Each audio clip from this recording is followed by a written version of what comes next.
Las pretensiones chinas por tragarse al diminuto Taiwán, diminuto pero no débil Taiwán, han vuelto a colapsar este fin de semana cuando el candidato nacionalista e independentista Lai Ching-te ha mantenido al partido independentista y, por supuesto, que busca la contención frente a la pretensión expansionista china en el poder.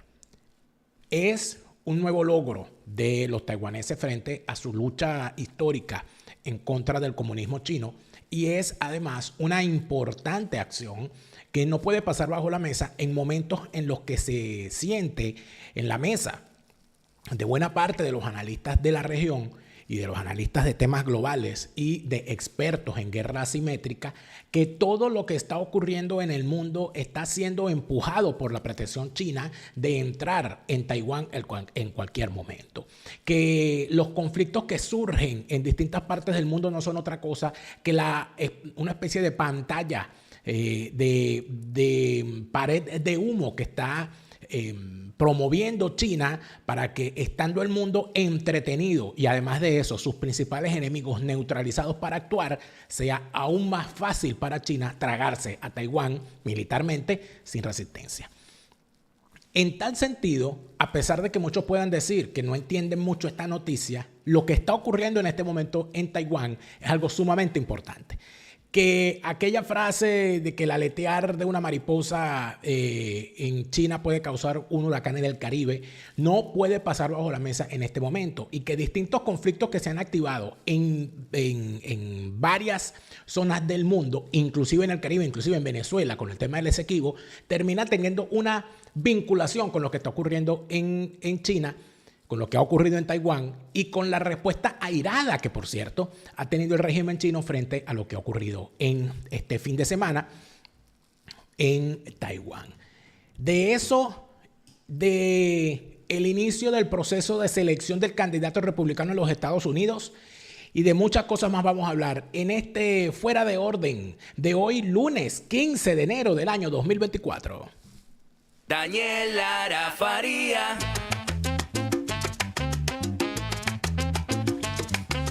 Lara, Daniel Lara Faría, Daniel Lara Faría.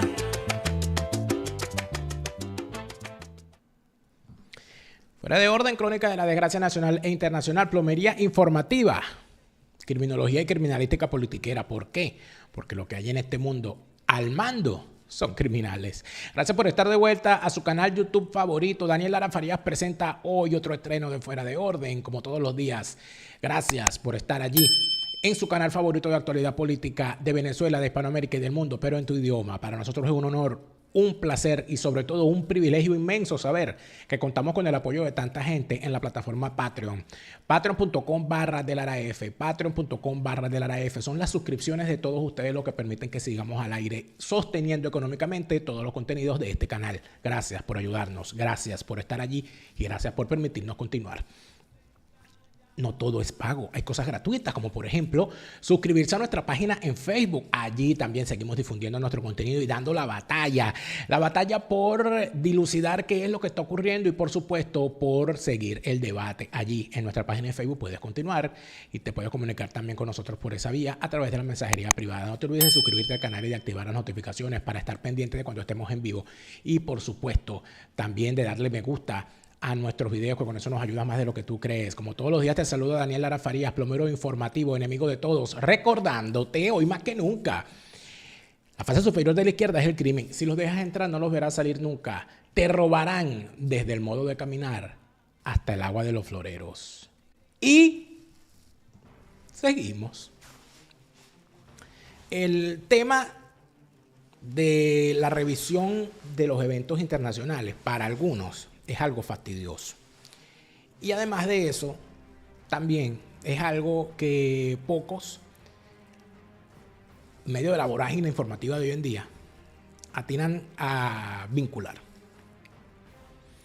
Vincular lo que ocurre en China con lo que ocurrió, el resultado de las elecciones en Taiwán, con lo que está ocurriendo con los terroristas hutíes, con lo que está ocurriendo en Etiopía, con lo que está ocurriendo en el Esequibo, con lo que está ocurriendo en Ucrania, con lo que está ocurriendo en Sudán, todas esas cosas al final terminan siendo, en medio de esta vorágine que desde que el tiempo es tiempo se ha ido construyendo y que gracias a la tecnología hemos visto ya en tiempo real y que se llama globalización, que no comenzó ayer, ni comenzó en el año 2000, ni comenzó con la caída de la Unión Soviética, sino que comenzó desde que el mundo es mundo.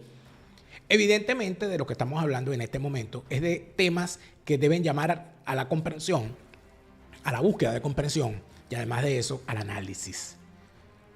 Por supuesto que siempre va a ser mucho más comentado el chisme de la semana, la tramoyita, el lío en redes sociales y en función de las necesidades de cada ciudadano en distintas partes del mundo, lo que esté ocurriendo en su país siempre va a estar sometido a una exposición mayor en los medios que lo que puede ocurrir a nivel global, pero poco a poco la cosa avanza. Una de las cosas que está ocurriendo en este momento y que lo tenemos tras bastidores es el tema de la reaparición de, por lo menos en la mente de los gobiernos, del tema del virus chino. Que no se le puede decir virus chino porque no le gusta esta plataforma. Ya ustedes saben. Entonces, ¿qué es lo que ocurre? Que este es un año electoral en los Estados Unidos y al ser un año electoral en los Estados Unidos, no solamente se necesita otra vez, parece ser, las restricciones de movilidad y el miedo con respecto a la pandemia, sino que también se necesita la censura. Porque si algo hay que recordar es que cuando se desató la pandemia, al desatarse la pandemia, no solamente nos impusieron el tapabocas, sino que el tapabocas no fue solamente físico, sino que fue también mediático. Había un tapabocas en los medios de comunicación. Te censuraban contenidos en las redes sociales, te censuraban contenidos en YouTube, te censuraban contenidos en Instagram, te censuraban contenidos en los medios de comunicación y prácticamente se impuso una línea comunicacional mundial en la que nadie podía caminar al borde. Hubo quien no sobrevivió, hubo quienes pudimos caminar por el borde y salvarnos de la censura como pudimos. Yo no sé si en esta ocasión eso va a ser posible, porque la virulencia con la que vienen en este caso es mayor de la que hemos visto en el pasado. Por eso es que es importante analizar el contexto internacional. Distintos expertos en China tienen meses preocupados por lo que parece ser una estrategia global en la que China, o mejor dicho, el Partido Comunista Chino, y no porque vayamos a caer en eso, no, una cosa son los chinos y otra cosa es el partido. No. El Partido Comunista Chino actual tiene unas características bien particulares y esas características tan particulares están poniéndose por encima del interés nacional chino. Porque por un lado están buscando entronizar prácticamente como dictador inamovible a Xi Jinping y en segundo lugar están empujando a China a hacer algo que no ha hecho en toda su historia, que es convertirse en el factor ofensivo en una conflagración internacional. China participó, por ejemplo, en la guerra de Corea para defender a Corea del Norte. China participó en otros conflictos siempre apoyando, pero por el borde. Nunca fue agresor y nunca se convirtió en parte fundamental o digamos, dirigiendo acciones militares internacionales.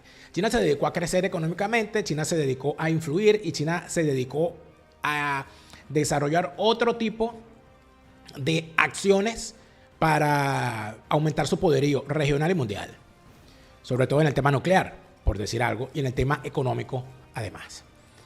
Tienen a su favor el tema de la inmensa población que poseen. Y esa inmensa población que tiene China es su principal arma. No son las armas atómicas, es la cantidad de gente que tienen regada por el mundo. Y además de eso, el haber utilizado dinero para la compra de bonos del Tesoro de los Estados Unidos para inmensos préstamos en distintas partes del mundo con gobiernos que están prácticamente hipotecados. Hay países que están hipotecados a la economía china. no solamente por los préstamos, sino por la dependencia al financiamiento chino y a los productos provenientes de China o a las compras. Un país como Alemania, por ejemplo. Bueno, yo no sé cuál es el porcentaje de las exportaciones alemanas que dependen de China. Con lo que significa eso para un país cuya economía está sustentada, por un lado, en el factor industrial y por otro lado, por el potencial exportador que sus industrias poseen. Siendo así las cosas, no es tontería de lo que estamos hablando aquí. ¿Y de qué estamos hablando aquí, amigos míos? Estamos hablando de que, para poner en contexto, en el año 49 había un gobierno en China, un gobierno nacionalista, un gobierno que de alguna manera se había alineado con los Estados Unidos. Sin embargo, el comunismo estaba ya por allí y Mao Zedong, que era un tipo también nacionalista comunista, ¿no? Pero nacionalista en el sentido anti-japonés, con todo el problema que hubo con Japón antes, durante y después de la Segunda Guerra Mundial. El señor Mao Zedong encabeza un movimiento de liberación y se hace con el poder en lo que llamamos la China continental de forma populachera. ¿Qué termina ocurriendo con esto? Termina ocurriendo que Mao Zedong derroca al gobierno existente en ese momento y ese gobierno que existía en China no es que se rinde, sino que se escapan y se toman una parte del territorio chino en las afueras, una isla que es la isla de Formosa. Esta isla es tomada por los nacionalistas desplazados del poder en el año 49 por la revolución comunista y constituyen un gobierno en esa isla y deciden que ellos son la República de China. De tal manera que se hablaba durante muchísimo tiempo de China continental y de Taiwán. De China continental y de la China nacionalista, o de la China comunista y de la China nacionalista. Esa gente se mete allí en Taiwán y los comunistas continentales deciden dejarlos allá porque irse a una conflagración constituiría un desangre de recursos, sobre todo de dinero, que no le convenía al comunismo en ese momento. Y siendo como son los chinos culturalmente, la cultura china de la paciencia y de la tranquilidad, ellos simple y llanamente dijeron, nosotros tenemos que crecer, dijeron los comunistas, tenemos que crecer, tenemos que solidificarnos porque ellos tarde o temprano van a caer. El tiempo le fue dando más o menos la razón. Cuando los chinos comunistas pudieron establecer en acuerdos con Portugal y en acuerdos con Gran Bretaña la devolución de enclaves que esos países tenían en territorio chino, como es el caso de Macao y como es el caso de Hong Kong, que regresó a manos chinas, a la soberanía china, a pesar de que se mantienen unas cuestiones especiales ahí por temas económicos, pero son parte del territorio chino. Ellos aspiran lo mismo con Taiwán. ¿Cuál es el problema? Que en Taiwán hay más gente, que en Taiwán hay más resistencia y que en Taiwán además hay una historia de resistencia en contra del comunismo que trasciende las actualidades particulares que puede haber en la política internacional. Taiwán ha tenido muy poco apoyo mundial. Muy pocos países lo han reconocido. Estados Unidos reconoce a Taiwán y ha expresado en distintas ocasiones con todo su gobierno su disposición a defender la soberanía de Taiwán en todo momento. Por supuesto, estamos hablando que tienes a Biden en este momento en el poder. Sin embargo, ¿qué es lo que se plantea? Cuando estalla el conflicto en Ucrania, cuando estalla la guerra de Ucrania, el primer temor que surgió fue si Rusia se lanza de esta manera contra Ucrania, no les extraña que en cualquier momento China se lance contra Taiwán. Y eso fue una preocupación genuina en la gran mayoría de los centros de análisis mundial. Pero los especialistas en China dicen que China no actúa así, que China va a esperar y que muy probablemente lo que China haga, y parece ser que eso es lo que está ocurriendo, es contribuir con los aliados que tiene en el mundo entero a que estallen distintos conflictos que mantengan entretenido al principal aliado y al principal escudo de contención de las pretensiones chinas con Taiwán, que son los Estados Unidos. Siendo así, que surja un conflicto en el Mar Rojo con el tema de los hutíes que interrumpa el transporte internacional, sobre todo de hidrocarburos, es un problema para los Estados Unidos. Que surjan regímenes en América confrontando con los Estados Unidos, por supuesto, con un problema para los Estados Unidos. Que surja un conflicto en África o 50 conflictos en África, porque en África hay conflictos todos los días, por supuesto que es algo que le preocupa y que molesta a los Estados Unidos. Que siga la guerra en Ucrania, por supuesto. Que surjan los conflictos entre Azerbaiyán y Armenia, por supuesto. Y entonces uno ve y uno dice, oye, pero están surgiendo conflictos por todas partes. Y aparece lo del Esequibo, que es algo que mucha gente vio como una tontería. Pero usted se da cuenta cómo lo del Esequibo va y viene, de repente uno cree que se murió y de repente vuelve a aparecer. En tal sentido que no se puede descartar nada. Pero, en efecto, ha ocurrido algo importante, que ocurrió en el propio Taiwán. ¿Y qué fue lo que ocurrió? Lo que ocurrió fue que hubo unas elecciones en Taiwán. Y en esas elecciones hubo unos resultados. Y por supuesto, a esos resultados se da también una respuesta o una reacción por parte del régimen comunista chino.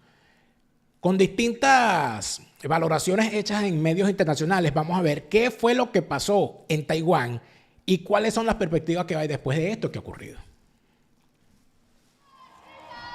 Lai Ching-te, el candidato oficialista, ganó el sábado las elecciones presidenciales en Taiwán y prometió defender la isla de las intimidaciones de China. Según el conteo casi definitivo de la Comisión Electoral Central, el actual vicepresidente obtuvo el 40,1% de los votos, con lo que el Partido Demócrata Progresista consiguió un tercer mandato consecutivo. Estas elecciones han demostrado al mundo la persistencia del pueblo taiwanés en la democracia. Espero que el otro lado del estrecho también pueda entender plenamente esta voz. Solo el diálogo y el intercambio pueden mitigar los riesgos a través del estrecho. Solo si reemplazamos el obstruccionismo a través de la comunicación y la confrontación a través del diálogo, podemos lograr la paz y compartir la prosperidad. Solo la paz y la paridad, la democracia y el diálogo pueden servir mejor a los intereses de los pueblos de ambas partes. También son el único camino hacia una situación en la que todos ganen.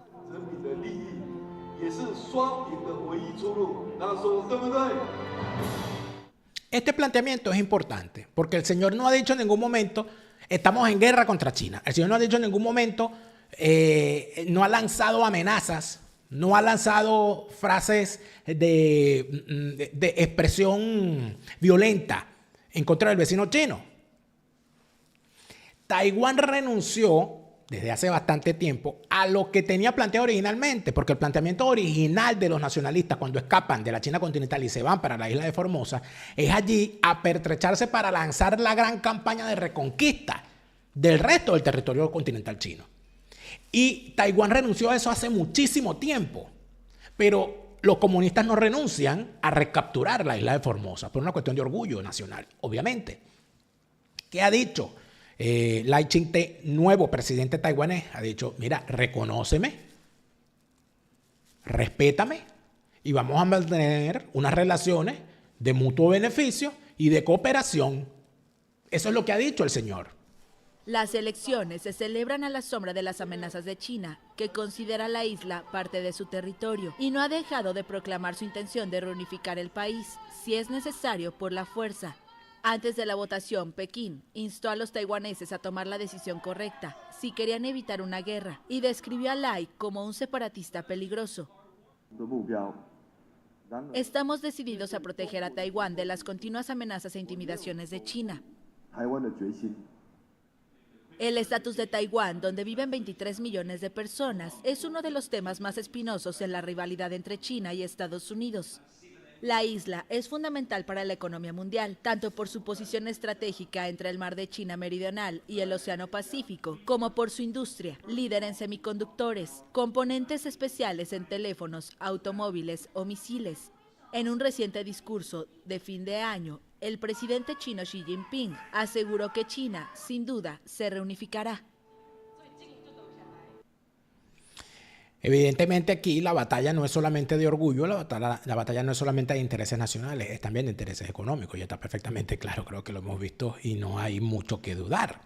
Sin embargo, cuando se hace la revisión completa nos damos cuenta cómo desde la China comunista se le lanza una amenaza a los taiwaneses y se les dice que ese es un tipo peligroso, cuidado con lo que van a hacer, y los taiwaneses dicen, ah bueno, voto por él y ya está, ¿cuál es el problema?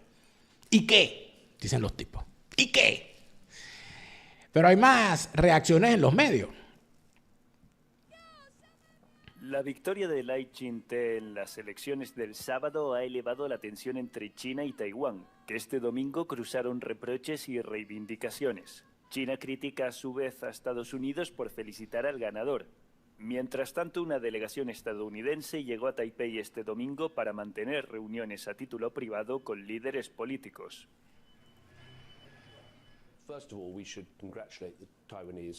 En primer lugar, debemos felicitar por haber ganado otras elecciones, y respecto a lo que sucede a continuación, nosotros no queremos ver ningún cambio unilateral en la situación en todo el estado de Taiwán. No creemos en el uso de la fuerza de ninguna manera en esta situación y deseamos lo mejor al nuevo presidente. La victoria de Lai supone que el Partido Democrático Progresista seguirá ocupando la presidencia por un tercer mandato de 4 años, tras los 8 años de la presidenta Tsai Ing-wen. Sin embargo, Lai ganó con el 40% de los votos, menos que la clara mayoría que obtuvo Tsai en 2020. Por supuesto, un medio europeo financiado por los gobiernos de izquierda siempre va a poner un asterisco, ¿no? Diciendo, bueno, pero ganó con el 40%, no ganó con el 80%. Claro, porque a los comunistas les encanta ganar por el 90% de las elecciones, como hacen ellos siempre, ¿no? En sus elecciones fake. Pero el asunto es, ¿y qué hacen los chinos? Bueno, los chinos comunistas. El régimen comunista está, bueno, literalmente como plancha de chino. Como plancha chino, decían en Venezuela antes, caliente como plancha chino. Bueno, las amenazas están a la orden del día, pero siempre desde China hacia Taiwán, no al revés. Forma parte de la casuística geopolítica y de la cortesía más elemental que los líderes globales feliciten al que acaba de ganar las elecciones. Pero si ese líder es taiwanés y además no es el candidato cercano a Beijing, la ira china se da por descontada. Eso ha ocurrido pocas horas después de que Lai Ching-te se impusiera en los comicios de ayer sábado. La embajada china en Japón ha mostrado su oposición enérgica a la felicitación de Tokio al político taiwanés, que además calificó a la isla de socio extremadamente crucial y amigo importante. Es decir, China, el régimen comunista chino, está como plancha de chino porque Japón felicitó al ganador. Una cosa que sería normal en cualquier parte del mundo. Creo que es una provocación que lo feliciten. Imagínate tú. Esas declaraciones, sostiene la embajada, suponen una interferencia seria en los asuntos internos chinos.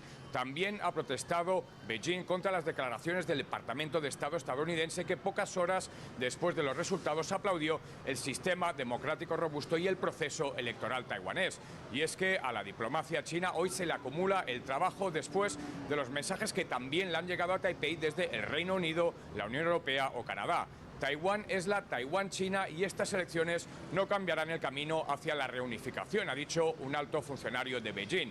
La excepción a la tendencia global es Rusia, que se ahorró las felicitaciones y puntualizó que sigue considerando Taiwán como parte de China. La respuesta esta vez ha llegado desde la isla. Su Ministerio de Exteriores ha acusado a Moscú de ejercer de matón del régimen comunista chino. Bueno, ese punto también es importantísimo porque, en efecto, ¿cuál es la posición de Putin en todo esto? La posición de Putin es apoyar a China, claro está. La posición de Putin es denunciar a Taiwán, impedir cualquiera de sus acciones en el concierto internacional e inclusive forzar a los aliados principales a que no reconozcan a Taiwán como nación independiente. Eso es lo principal. Por cierto que en eso han tenido un gran éxito, ¿eh? Eso ha sido lo que fundamentalmente ha logrado la política exterior china, que el reconocimiento a los taiwaneses sea mínimo.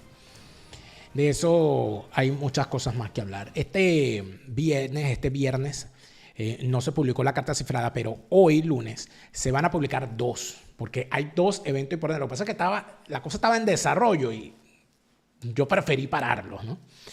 Carta cifrada los lunes, carta cifrada los viernes. Los que están suscritos al plan full de mi cuenta en Patreon van a tener las 2 cartas, por supuesto, el día de hoy, lunes. Pero si usted quiere leer este análisis exclusivo que publicamos exclusivamente, valga la redundancia, para los suscriptores del plan full en mi cuenta en Patreon, usted entra a patreon.com/delaraf, se suscribe al plan full y todos los lunes y todos los viernes va a obtener, por un pago mensual mínimo, con el costo de un café al mes que usted me está brindando. Con eso, nosotros seguimos haciendo nuestro trabajo, seguimos sustentando este programa todos los contenidos de este canal y por supuesto que seguimos adelante. Cartas cifradas de los lunes, cartas cifradas de los viernes, contenido exclusivo para suscriptores del plan full en mi cuenta en Patreon. Mira, tengo que decirte una cosa. Tengo que decirte que la vida es el mismo infierno. Mira, Carelis Bustos.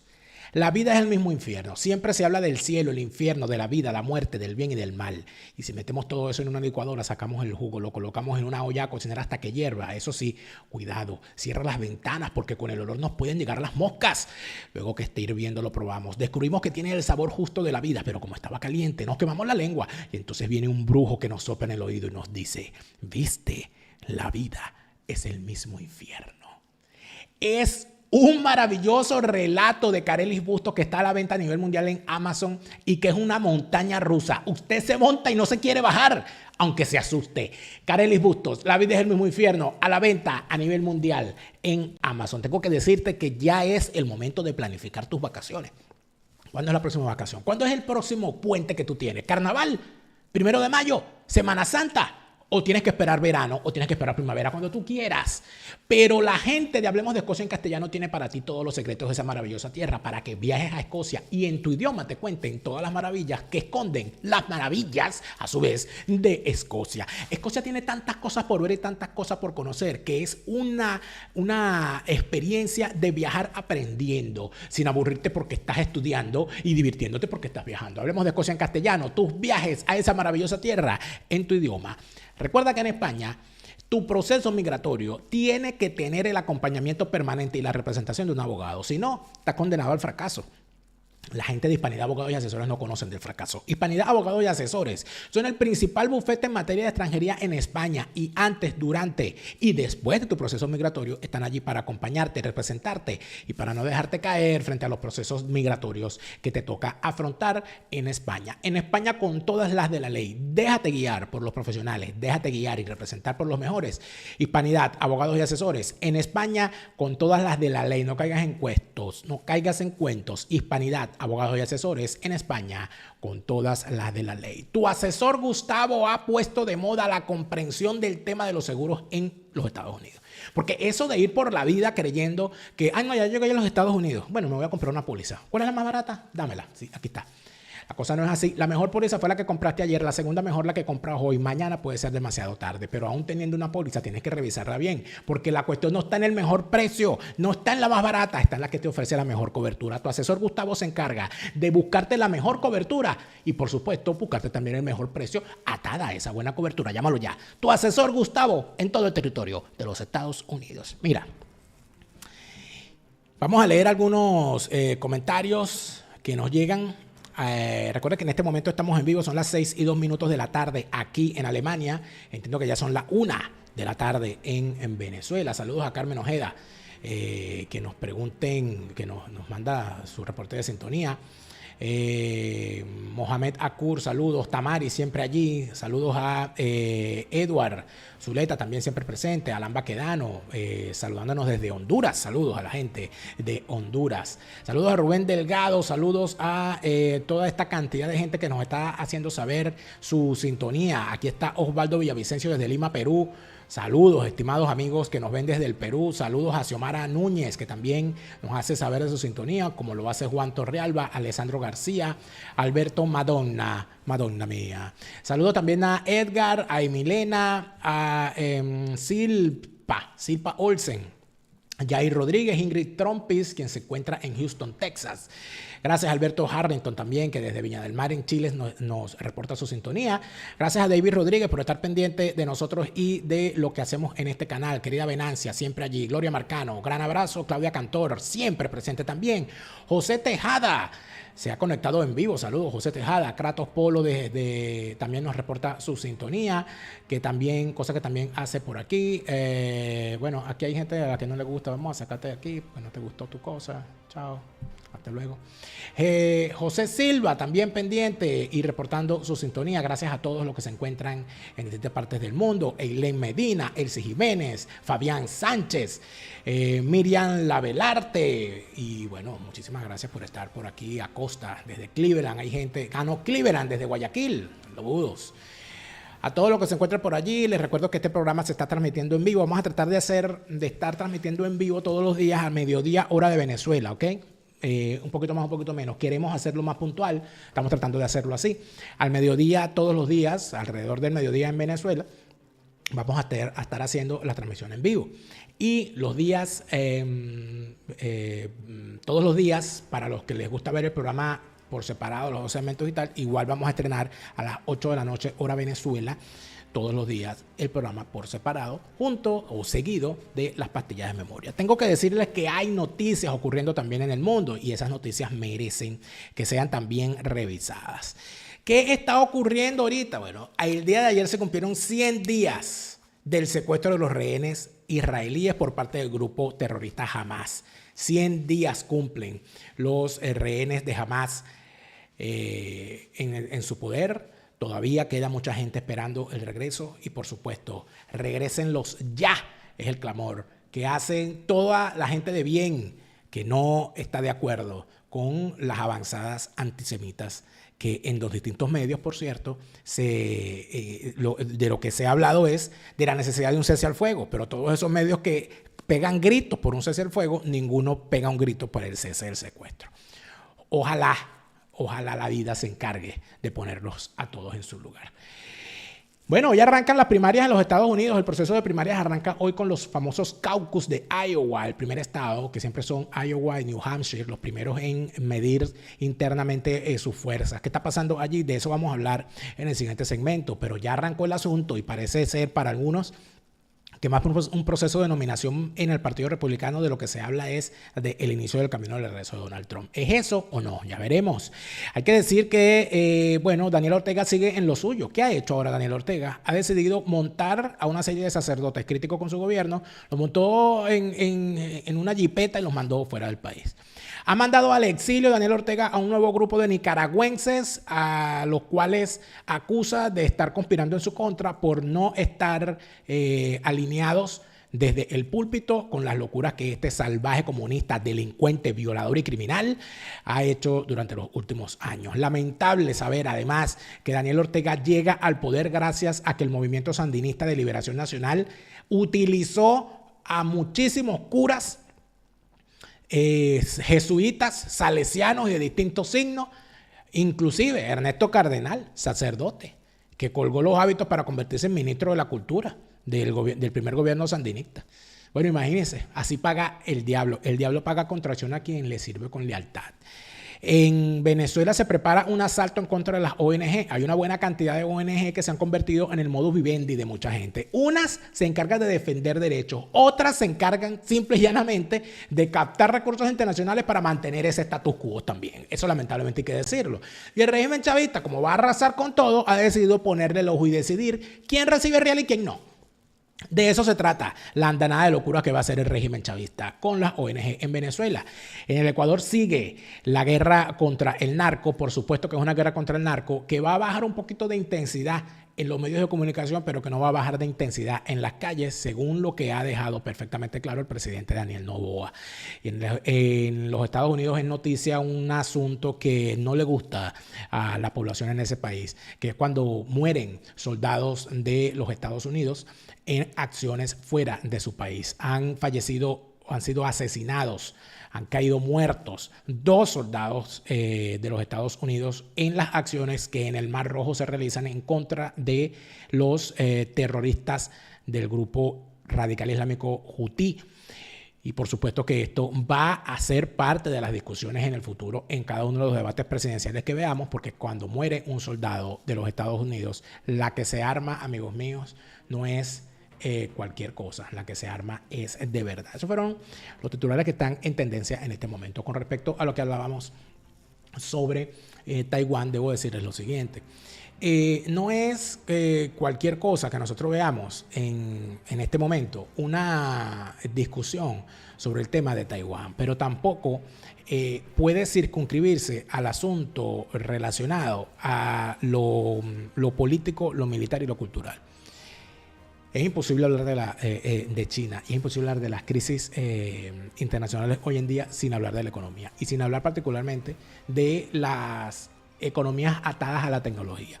El hecho de que Taiwán sea uno de los líderes mundiales en fabricación de esto que llaman los semiconductores o microchips, como llamábamos antes, que se utilizan sobre todo en el tema de los smartphones, de los teléfonos inteligentes de hoy en día, de lo cual depende buena parte del mundo, porque la gran mayoría del mundo hoy en día, por lo menos del mundo moderno, bueno, todo se hace desde el teléfono móvil, desde el celular, desde el teléfono inteligente. Desde ahí usted maneja sus cuentas bancarias, desde ahí usted hace transferencias, desde ahí usted hace pagos, desde allí usted hace reservaciones, desde allí usted ve televisión, ahí se divierte, ahí se comunica, etcétera. Ya dejó de ser, el celular dejó de ser una herramienta solamente para recibir llamadas y mandar mensajes, sino que se ha convertido en la oficina de muchos, incluyéndome.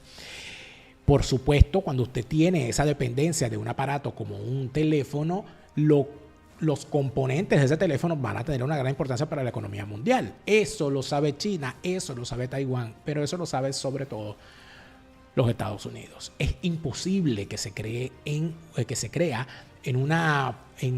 cualquier posibilidad de avance hoy en día de la tecnología y inclusive de la tecnología asociada al tema militar, sin tener en cuenta lo que son los núcleos, los nodos de producción de elementos como lo que produce Taiwán.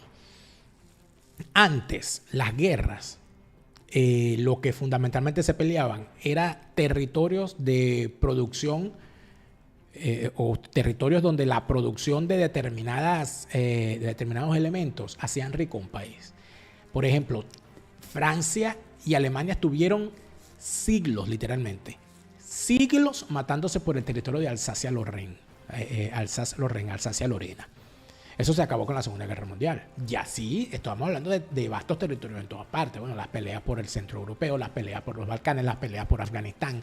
Entonces, cuando no es lo mismo que usted analice la situación política y militar en Afganistán, a que analice la situación política y militar en Afganistán, conociendo que Afganistán es uno de los principales productores de opio del mundo. Y ahí la cosa cambia, ¿no? Cuando usted revisa lo que puede ocurrir, lo que está ocurriendo o las amenazas que hay sobre el Esequibo, usted lo puede analizar con fábula, sin fábula, con exageración, sin exageración, con amarillismo, con conocimiento militar, con conocimiento estratégico, con conocimiento territorial. Pero si se comprende que en Venezuela hay un régimen criminal que con el dominio que pueda tener o con la facilidad que pueda tener en la utilización de rutas en el Caribe, aumenta todo lo relacionado a sus facilidades para la colocación de sus productos principales en el mercado exterior, entendiendo que estamos hablando del narcotráfico, evidentemente la cosa cambia. Cuando usted ve cómo está el tema, ¿cuál es la discusión hoy en día aquí en el primer mundo con el tema de la droga? Bueno, amigos, la discusión fundamental está asociada al tema de esto que llaman el fentanilo. El fentanilo está acabando con estos países. ¿Y dónde está el principal foco de producción de drogas sintéticas? En China. ¿Es casualidad? Puede verse como casualidad que cuando viene un año electoral en los Estados Unidos en el que se amenaza con el regreso de Trump al poder, vuelva a surgir el miedo y el temor a una pandemia. ¿A todo eso es casualidad? No me diga. Bueno, en el siguiente segmento vamos a hablar de cómo las primarias en los Estados Unidos, el proceso de primarias, o mejor dicho, el proceso de nominación presidencial en cada uno de los partidos, está hoy arrancando en los Estados Unidos con los caucus de Iowa. ¿Qué son unos caucus? ¿Y cuál es la diferencia entre un caucus y una primaria? ¿Y por qué razón los partidos tienen que hacer esta labor? De eso vamos a hablar en el siguiente segmento de Fuera de Orden, hoy, lunes 15 de enero del año 2024. Te lo repite, Lara Farías, Chávez se murió y no vuelve. No te deprimas, siente alegría, escucha bien lo que te estoy diciendo. Te lo repite, Lara Farías, Chávez está en el infierno.